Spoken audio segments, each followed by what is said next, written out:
उस सीनर पर शेर का मूड लहर चुका था, लेकिन कॉन्ग तो शेर से लॉक के लिए की पूछता है, पर शेर को घंटा कुछ समझ नहीं आता। तभी कॉन्ग पागलों की तरह हरकत करने लगा, लेकिन शेर उसे इग्नोर करके जाने लगा। तभी इसकी नजर कुछ कौवों पर जाती है जो स्कूल की छुट्टी के लिए नारे लगा रहे थे। तभी कहीं से स्मेल आने लगता है, जिसे सुनकर शेर तुरंत ही जाता है। फिर जैसे ही हमला बोलने जाता तभी कॉन्ग आ गया।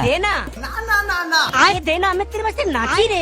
ये सब क्या देखना पड़ रहा है? कॉन्ग इसे बॉडी बनाने के लिए कह रहा था, लेकिन इसको तो चिकन चाहिए था।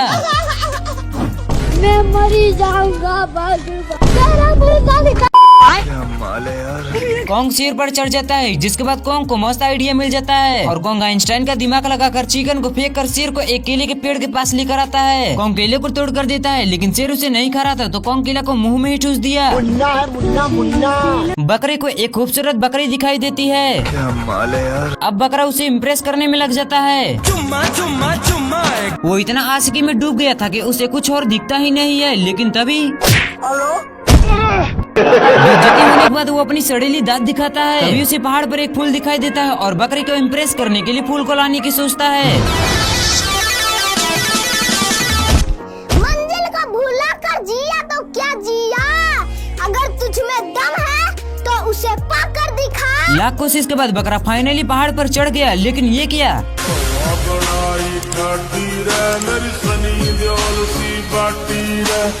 वो पहाड़ से नीचे गिर जाता है। लेकिन तभी उसकी सींग उलझ जाती है।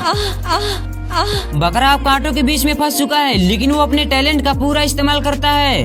हाथी लोग शेर का पार्ट 1 देखने के लिए गैंग के साथ जा रहे थे। तभी एक हाथी पहले ही पार्ट 2 को देखने के लिए रुक जाता है। अच्छा, कैसे कैसे लोग रहते हैं यार यहाँ। साला शेर उसे भगाकर फिर से सो जाता है। लेकिन हाथी अब पार्ट 2 के लिए गैंग के साथ लौट चुका है।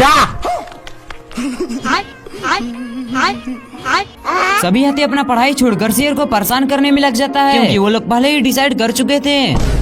हे प्रभु, हे प्रभु, हे हरि राम। मेरे को जाना पड़ेगा, मेरे को जाना। फिर शेर को एक हिरण दिखता है और शेर उस पर हमला बोलने वाला था, लेकिन हिरण उसको देखते ही, लेकिन क्या हिरण तो इतने लोगों को देखकर भागा है। शेर इन सब पर अपना गुस्सा निकाल ही रहा था कि तभी उसकी नजर कुछ कौवों पर जाता है जो पिकनिक पर आए हुए थे। ये सब क्या देखना पड़, पर शेर हाथियों से पीछा छुड़ाने के लिए भाग रहा था। हे प्रभु, कुत्ते को खुजली हो रही थी, लेकिन उसका मालिक उसे खुजाने से सख्त मना कर देता है।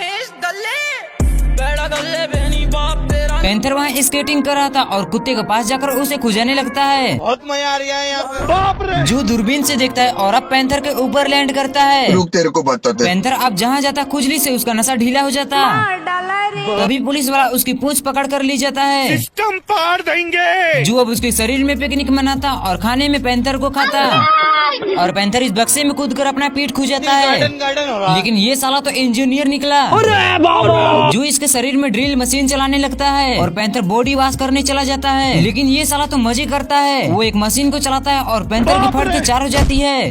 पैंथर डॉग के मालिक से दवाई मांगता है, मगर जू तो अब उसी के शरीर में चला जाता है। वो दवाई लगाता है, लेकिन जू उसे साफ करके उसे काटता है। पैंथर को रास्ते पर 5 रुपए पड़े हुए मिलते हैं, पर यह तो 5 रुपए से अमीर बनने का ख्वाब देखता है और दौड़कर अपने घर में जाता है और धीरे से चीनी के डब्बे में उसे रख देता है। बिल्कुल रिक्स नहीं लेने फिर वो चैन की नींद सोने लगता है, पर तभी सपने में चोर उसकी चीनी का डब्बा लेकर भाग जाता है। साला 5 रुपए के लिए इतना डर जाता है कि वो उसे एक बक्से में रख देता है और अपने घर से 100 कदम दूर उसे दफना देता है और फिर से सोने चला जाता है। तभी वहाँ पर कंस्ट्रक्शन वाले आते हैं और चाइनीज टेक्नोलॉजी लगा करके रातों रात बिल्डिंग खड़ा कर देते हैं।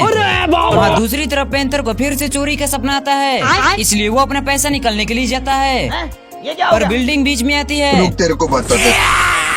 पैंथर बाल्टी में छिपकर अंदर आता है और 100 कदम पर खुदाई करने लगता है, पर वो फिर से 100 कदम पे निशान लगाता है। लेकिन ये साला तो उस पर रोड रोलर चलाने लगता है। ये क्या हो गया? और बेचारा पैंथर सभी निशाने पर जिंदगी भर खुदाई करता है। दिल दुखा है लेकिन टूटा तो नहीं है।